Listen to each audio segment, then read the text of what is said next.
السلام علیکم ورحمۃ اللہ تعالی وبرکاتہ۔ وعلیکم السلام ورحمۃ اللہ وبرکاتہ۔ درود شریف پڑھے اللہم صلی علی سیدنا شفیعنا حبیبنا قریبنا نبینا مولانا محمد بارک وسلم صلی اللہ علیہ وسلم والسلام علیکہ یا سیدی یا حبیبی یا رسول اللہ صلی اللہ صلی اللہ علیہ وسلم۔ بدعت کے معنی اور اس کے اقسام اور احکام، اس کا بیان آج سے شروع ہو رہا ہے۔ سب سے پہلے بدعت کے معنی سمجھیے۔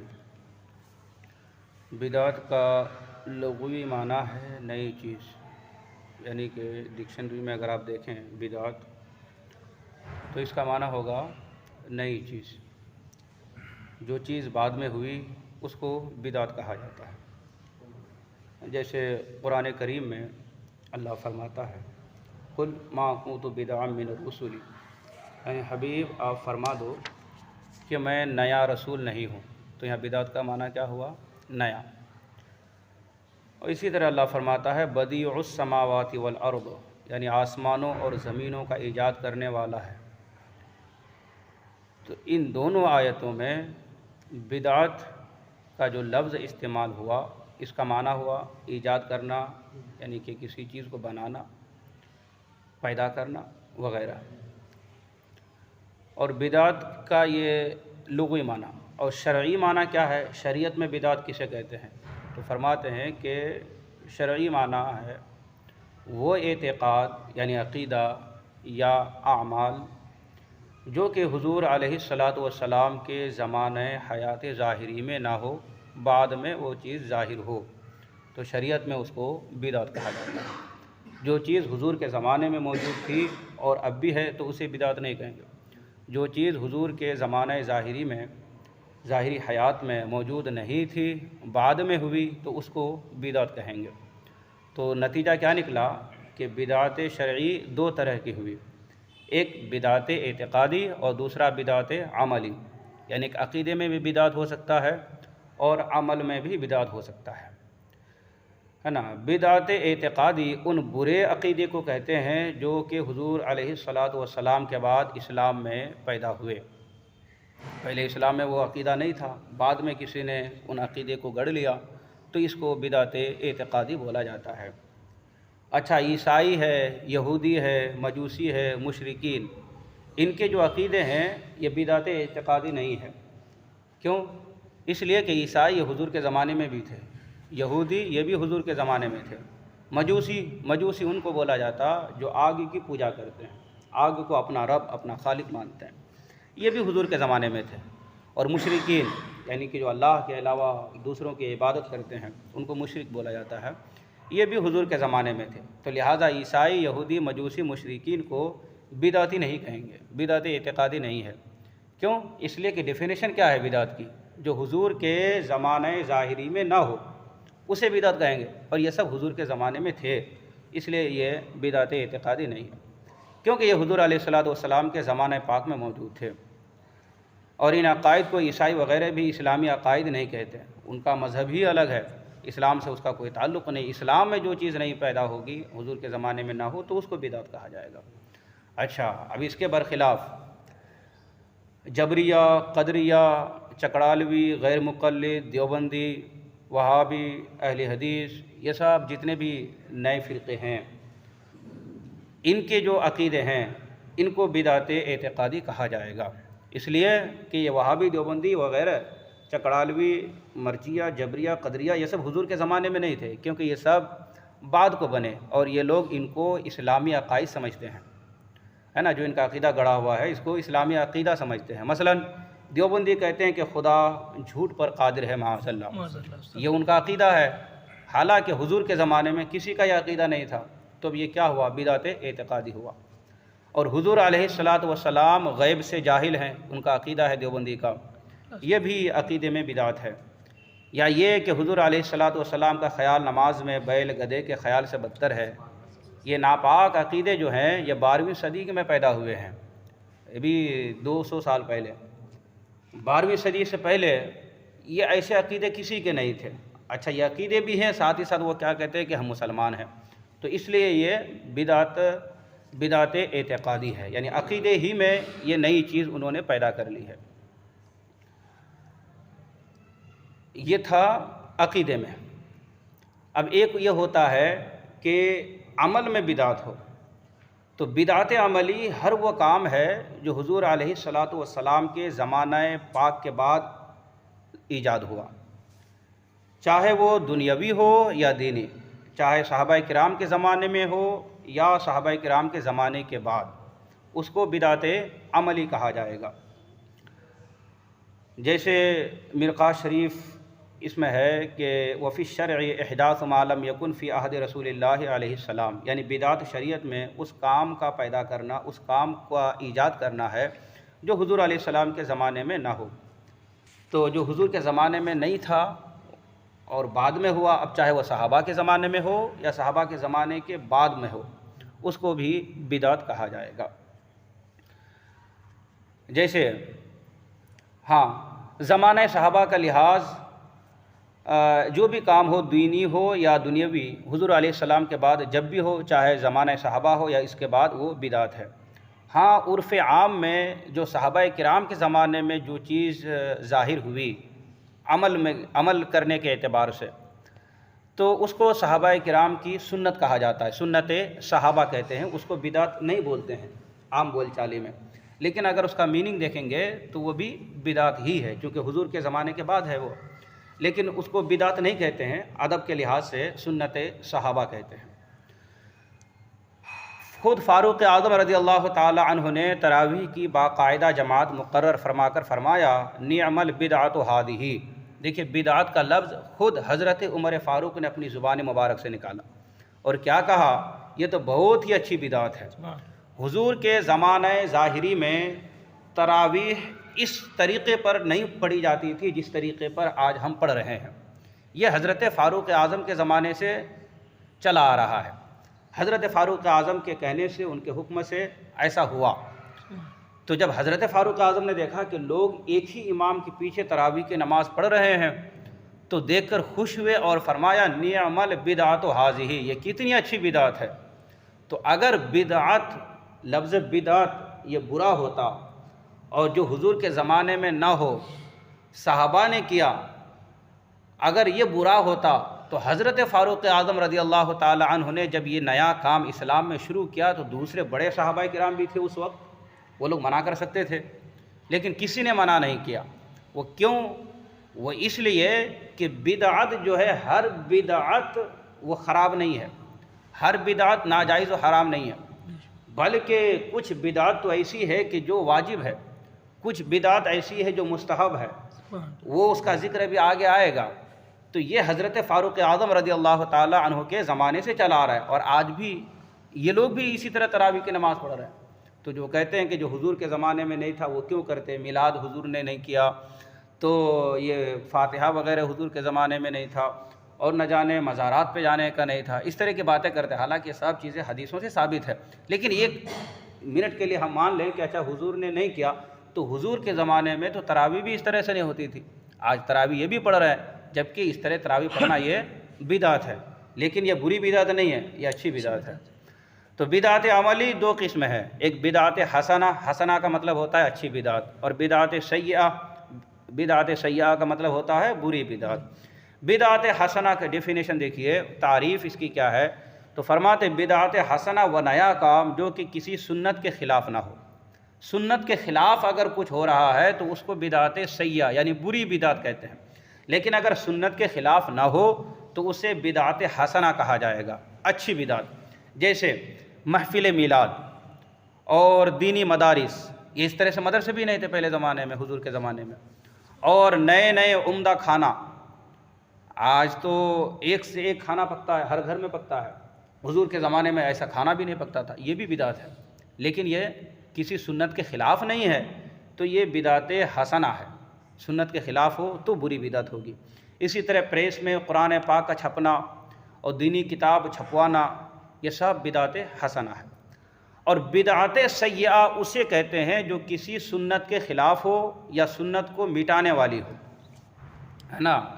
تعریف میں اگر غور کریں گے تو سمجھ میں آ جائے گا کون سی بدعت پر عمل کرنا چاہیے، کون سی بدعت پر نہیں۔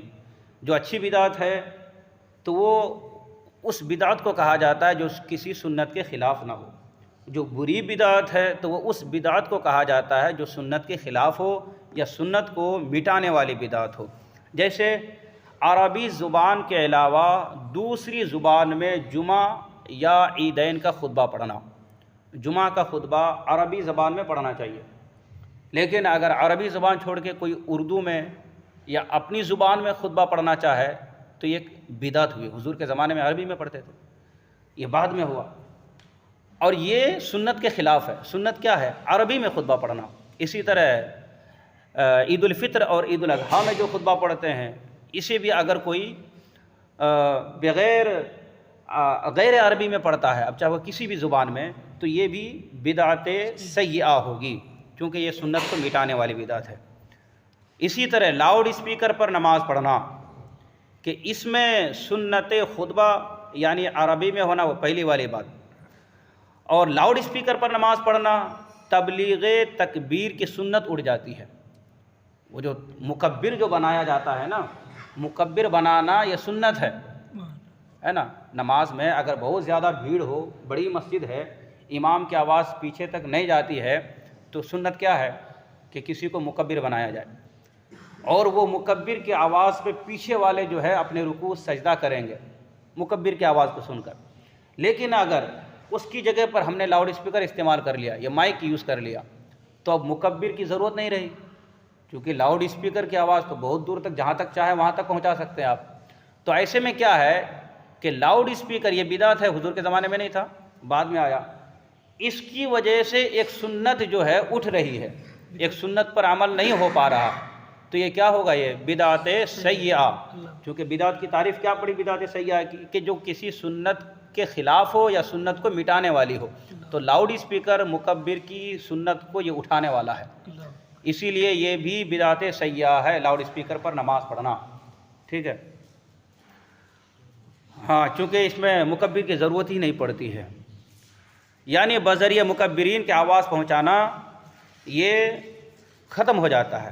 اور بدعت حسنہ جائز بلکہ بعض وقت مستحب اور واجب بھی ہے، اور بدعت سیئہ جو ہے یہ کبھی مکروہ تنزیہی ہوتی ہے یا مکروہ تحریمی یا حرام۔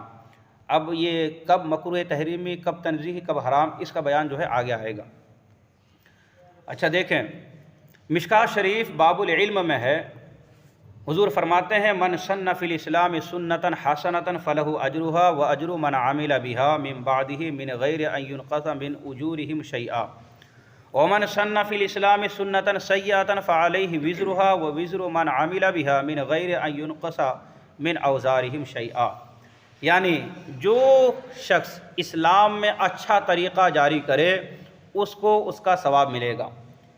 اسلام میں کوئی چیز پہلے سے نہیں چلی آ رہی تھی، بعد میں کسی نے اپنی محنت سے ایک ٹیم بنا کر اس نے کوئی ایسا طریقہ اپنایا، جاری کیا، شروع کیا اس پر عمل کرنا، تو حضور کیا فرماتے ہیں کہ اسے اس کا تو ثواب ملے گا ہی، اور ان کا بھی اسے ثواب ملے گا جو اس پر عمل کریں گے۔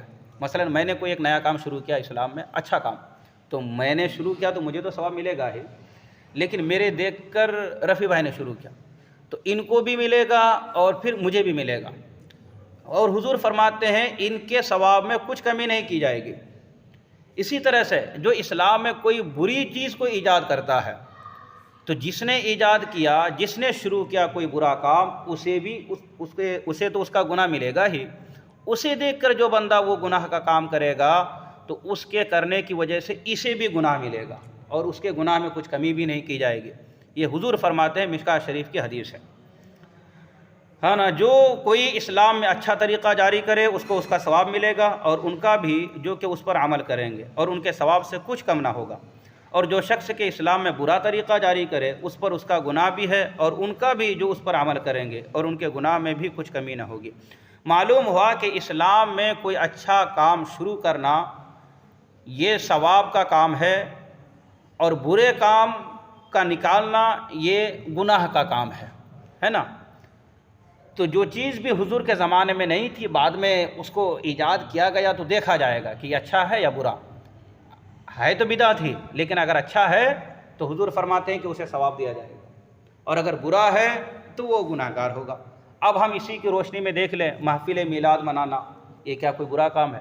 اچھا کام ہے۔ اب جس نے بھی شروع کیا تھا، ہم مان لیتے چلو حضور کے زمانے میں نہیں تھا، چلو صحابہ کے زمانے میں نہیں تھا، لیکن ایک زمانے سے چلا آ رہا ہے، ہم ایک منٹ کے لیے مان لیتے ہیں، حالانکہ صحابہ نے منایا میلاد، خود حضور بھی اس محفل میں شریک ہوئے، حضور نے پوچھا کیوں بیٹھے ہو، لیکن اگر ان کے کہنے پر مان لیا جائے، وہ کہتے صحابہ نے نہیں منایا، حضور نے نہیں منایا، تو اس کے بعد بھی جس نے منایا، لیکن چونکہ یہ اچھا کام ہے، کسی سنت کے خلاف نہیں ہے، تو جس نے اس کام کو شروع کیا تھا ان کو تو ثواب ملے گا ہی، جو اب محفل میلاد منا رہے ہیں ان کو بھی ثواب ملے گا، اور جس نے شروع کیا ان کو جتنا ملتا ہے ان کے برابر ان کو اور زیادہ ملے گا۔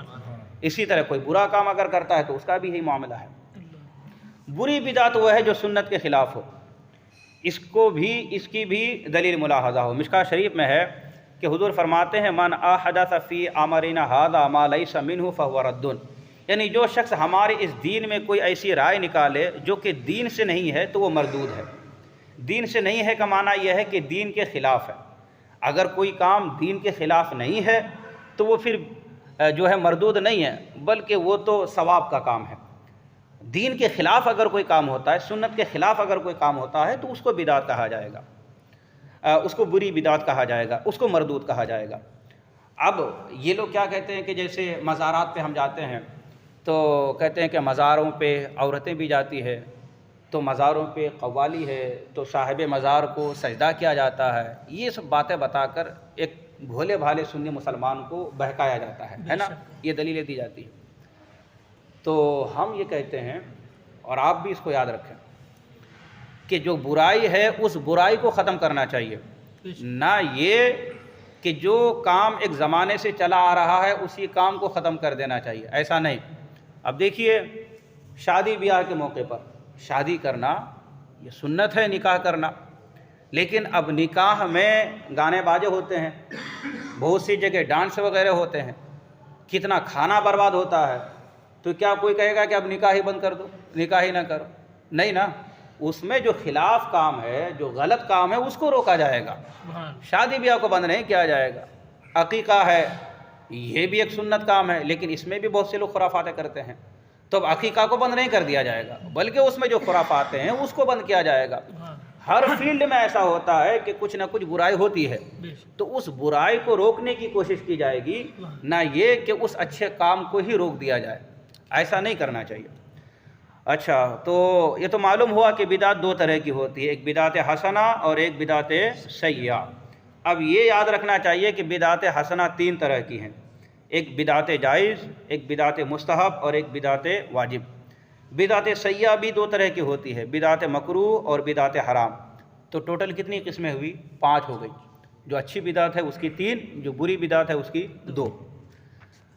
اور یہ مشکوٰۃ شریف وغیرہ سے ثابت ہے، لیکن اتنا وقت نہیں ہے اس لیے میں عبارت چھوڑ رہا ہوں۔ جیسے کہ اچھا بدعت واجب کیا ہے؟ جیسے کہ علم نحو کا سیکھنا، جیسے اسکول میں آپ اگر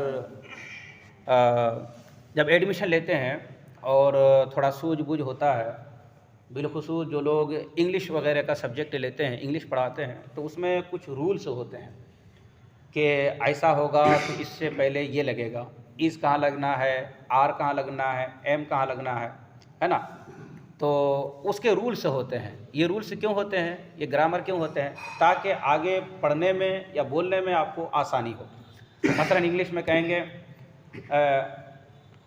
کہ آئی ایم گوئنگ، ہے نا، میں جا رہا ہوں، تو یہاں پہ ایم لگائیں گے، اور اگر دوسرے کے لیے بولنا ہے تو ہی از گوئنگ، یہاں پہ از لگائے، تو دیکھیں کہیں پہ ایم آ رہا ہے، کہیں پہ از آ رہا ہے، تو ہی کے ساتھ چونکہ وہ غائب کا صیغہ ہے نا، وہ سامنے موجود نہیں، تو اس کے لیے وہ لگاتے ہیں از، کہ وہ جا رہا ہے۔ وہاں پہ اگر ہم لگائیں کہ ہی ایم گوئنگ تو یہ غلط ہو جائے گا، ہے نا۔ تو یہ بنیادی باتیں ہوتی ہیں جس کو گرامر بولا جاتا ہے۔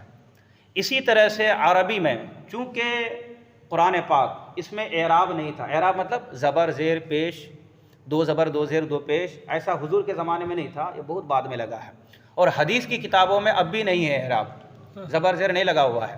اب حدیث کو صحیح ڈھنگ سے پڑھنے کے لیے کہ کہاں پہ زبر لگانا ہے، کہاں زیر، کہاں پیش، اس کو صحیح ڈھنگ سے پڑھنے کے لیے علم نحو کا جاننا ضروری ہوتا ہے، یعنی کہ اس کے گرامر کا۔ ہے نا، کہ جیسے میں آپ کو ایک مثال کے لیے خالی بتا رہا ہوں، جیسے جہاں پر بھی انا آتا ہے، انا الف نون زر ان نون زبرنا انا، تو اس کے بعد جو بھی ورڈ آئے گا نا تو اس کے اوپر زبر ہی ہوگا. جیسے آپ دیکھیں قرآن شریف میں ان اللہ نہیں ہو سکتا ہے. تو یہ گرامر پڑھایا جاتا ہے، یہ علم نحو ہے. اس علم نحو کا سیکھنا یہ واجب ہے. حضور کے زمانے میں یہ نہیں تھا، اس طرح کے گرامر نہیں پڑھائے جاتے تھے، چونکہ ان کو ضرورت ہی نہیں تھی. وہ تو عرب میں پیدا ہوئے، عرب میں رہے، ان کو اس کی ضرورت ہی نہیں تھی. لیکن جو عجمی لوگ ہیں، ہم جیسے لوگ جو قرآن کو صحیح ڈھنگ سے پڑھنا چاہے، حدیث کو صحیح ڈھنگ سے سمجھنا چاہے، تو ان کو گرامر کا جاننا ضروری ہوگا. تو اسی لیے یہ حضور کے زمانے میں یہ علم نہیں تھا، بعد میں ہوا. لیکن یہ علم کیا ہے؟ واجب ہے اس علم کا حاصل کرنا. یہ بدعت واجبہ کہا جاتا ہے. یہ بھی والی بدعت ان کے مدرسے میں بھی پڑھائی جاتی ہے، وہاں پر بھی علم نحو پڑھایا جاتا ہے، علم صرف پڑھایا جاتا ہے. تو یہ واجب ہے. اسی طرح اصول فقہ کا جمع کرنا یہ بھی، اور یا تو حرام ہوگا، جیسے کہ جبریہ مذہب، کہ یہ بعد میں پیدا ہوئے اور ان کے عقیدے ایسے ایسے ہیں کہ یہ والا مذہب جو ہے اپنے عقیدے کی بنیاد پر حرام ہے. اور یا مستحب ہوگا بدعت، جیسے کہ مسافر خانہ بنا دینا. یہ حضور کے زمانے میں ایسا نہیں ہوتا تھا، آج جگہ جگہ وہ، بلکہ جب اسلامی حکومت تھی تو جگہ جگہ مسافر خانے بنائے جاتے تھے. اسی طرح مدرسہ وغیرہ بنانا. اور ہر وہ اچھی بات جو پہلے زمانے میں نہ تھی بعد میں ہو، تو وہ اگر سنت کے خلاف نہ ہو، سنت کو مٹانے والی نہ ہو، تو اسے بدعت مستحب کہا جاتا ہے. کبھی کبھی واجب بھی ہوتا ہے. اور جیسے عام جماعت سے تراویح پڑھنا، جماعت عام کے ساتھ، یہ بھی بدعت ہے. اور یا مکروہ ہوگا یا پھر جائز ہوگا، جیسے کہ مسجد کو سجانا اور وہ زینت کے لیے، تو یہ جائز ہے. حضور کے زمانے میں تو وہ لکڑی، وہ کھجور کے پتوں کے وہ چھت ہوا کرتے تھے. اب زمانے میں دیکھو مسجد کو عالیشان بنایا جاتا ہے، سجایا جاتا ہے، تو ایک اچھی بدعت ہے، جائز ہے. اور اسی طرح فجر کی نماز کے بعد مصافحہ کرنا، عمدہ اچھا اچھا کھانا کھانا، پینے میں بھی اچھی اچھی چیزیں استعمال کرنا، یہ سب چیزیں وہ ہے جو حضور کے زمانے میں نہیں تھی، اب ہیں. جیسے ہم ان بدعتوں پر عمل کرتے ہیں ویسے وہ بھی کرتے ہیں. تو وہ ہمیں بدعتی کہتے ہیں لیکن خود کو پتہ نہیں کیا کہتے ہیں، ہے نا. تو ان عبارات سے معلوم ہوا کہ بدعت کی 5 قسمیں ہوئی. ہر بدعت حرام نہیں، بلکہ بعض بدعتیں کبھی ضروری بھی ہوتی ہے اور بعض بدعت کبھی مستحب بھی ہوتی ہے. اچھا، اب انشاءاللہ اگلے درس میں بدعت کی قسموں کی پہچانیں اور اس کی علامت کیا ہے، انشاءاللہ اس کا بیان ہوگا. آپ حضرات سے گزارش ہے کہ اپنے دوست و احباب کو بھی ساتھ لانے کی کوشش کریں.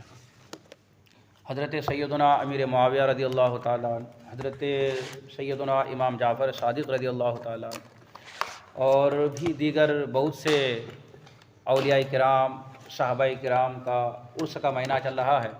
اسی نسبت سے فاتحہ خوانی ہوگی. آپ حضرات تھوڑی دیر اور تشریف رکھیں. بسم اللہ الرحمن الرحیم. اللہم صلی علی سیدنا شفیعنا حبیبنا کریمنا نبینا مولانا محمد بارک وسلم صلو علیہ صلاۃ و سلام علیک یا سیدی یا حبیبی یا رسول اللہ صلی اللہ تعالی علیہ وسلم. اللہم ربنا آتنا فی الدنیا حسنۃ وفی الآخرۃ حسنۃ وقنا عذاب النار وقنا عذاب القبر وقنا عذاب الحشر وقنا عذاب الدین وقنا عذاب الدارین. اللہم ربنا تقبل منا الفاتحہ.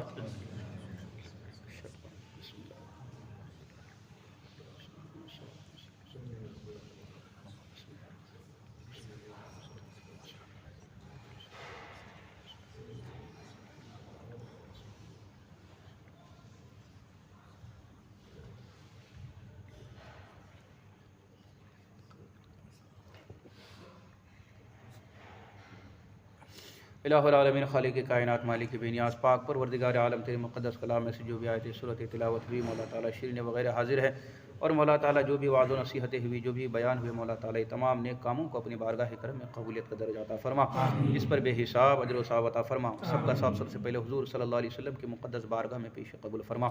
تیرے حبیب کے صدقے توسل سے تمام انبیاء کرام رسولان عظام کے بارگاہ میں پیش قبول فرما. تمام صحابہ صحابیات کی بارگاہ میں پیش قبول فرما. بالخصوص مولا تعالیٰ اہل بیت اطہار کی بارگاہ میں پیش قبول فرما. حضرت سیدنا امیر معاویہ رضی اللہ تعالیٰ عنہ کی بارگاہ میں پیش قبول فرما. یا الہ العالمین، حضرت حضرت سیدنا امام جعفر صادق رضی اللہ تعالی عنہ کی بارگاہ میں پیش قبول فرما۔ مولا تمام اولیاء کرام، بزرگان دین، مشائخین کرام، محدث نظام کی بارگاہ میں پیش قبول فرما۔ حضور سیدنا غوث پاک رضی اللہ تعالی عنہ کی بارگاہ میں پیش قبول فرما۔ حضور خواجہ غریب نواز، حضور خواجہ بندہ نواز کی بارگاہ میں پیش قبول فرما۔ شہنشاہ دکن کی بارگاہ میں پیش قبول فرما۔ حضور شاشا ولی، شکشا ولی، سرمست ولی کی بارگاہ میں پیش قبول فرما۔ حضور علاء الحق پنڈوی، حضور مخدوم اشرف جہانگیر سمنانی کی بارگاہ میں پیش قبول فرما۔ سیدی سرکار اعلیٰ حضرت حجت الاسلام مفتی اعظم سیدی مرشدی حضور تاج الشریعہ کی بارگاہ میں پیش قبول فرما۔ یا اللہ تمام سلاسل حقہ کے تمام بزرگان دین اولیاء کرام کی بارگاہ میں پیش قبول فرما۔ تمام مومنین مومنات مسلمین مسلمات کی روحوں کو نظر قبول فرما۔ بالخصوص مولا یہاں جتنے لوگ حاضر ہیں، ہم حاضرین میں سے جن کے اعزاء اقرباء اس دنیا سے ایمان کے حالت سے رخصت ہوئے، تیرے محبوب بندے حضرت سیدنا امیر معاویہ رضی اللہ تعالی عنہ کے عرس کی وسیلے سے اور ان کے عرس کی مناسبت سے مولا تعالیٰ سبوں کی بے حساب مغفرت فرما۔ یا الہ العالمین سب کے تمام صغیرہ کبیرہ خطاؤں کو، گناہوں کو معاف فرما۔ یا الہ العالمین سبوں کے قبر میں اپنی رحمت اور انوار کی بارش نازل فرما۔ مولا ہمارے بھی تمام گناہوں کو، خطاؤں کو معاف فرما، لغزشوں کو درگزر فرما۔ کل قیامت کے دن مولا ہم سب کو اپنے حبیب کی شفاعت نصیب فرما۔ یا الہ العالمین ہم سب کو تمام اہل بیت اطہار، تمام صحابہ کرام، بزرگان دین کے فیضان سے مالا مال فرما۔ بالخصوص مولا تعالی سیدنا امیر معاویہ رضی اللہ تعالی عنہ، سیدنا امام جعفر صادق رضی اللہ تعالی عنہ، ان کے فیضان سے مالا مال فرما۔ ان کا صدقہ ہمارے گھروں میں جاری و ساری فرما۔ یا الہ العالمین ان کے فیضان سے ہم سب کو مالا مال فرما۔ مولا کریم جماعت رضا مصطفیٰ اننت پور کو دین دنیا راہ چوگنی ترقی عطا فرما۔ اس کے جتنے بھی ممبران ہیں، جتنے بھی لوگ کوششیں کر رہے ہیں، مولا تعالیٰ سب کی کوششوں کو قبول فرما، سب کے حوصلوں کو بلند سے بلند تر فرما۔ جو بھی خرچ کرتے ہیں مولا تعالیٰ سب کو بہترین صلہ بدلہ جزا عطا فرما۔ یا الہ العالمین سب کی کاوشوں کو قبول فرما، سب کی ہمت کو، حوصلوں کو بلند سے بلند تر فرما۔ یا الہ العالمین سب کے اعمال خیر کو اپنی بارگاہ کرم میں قبولیت کا درجہ عطا فرما۔ یا الہ العالمین ہماری حاضری کو قبول فرما۔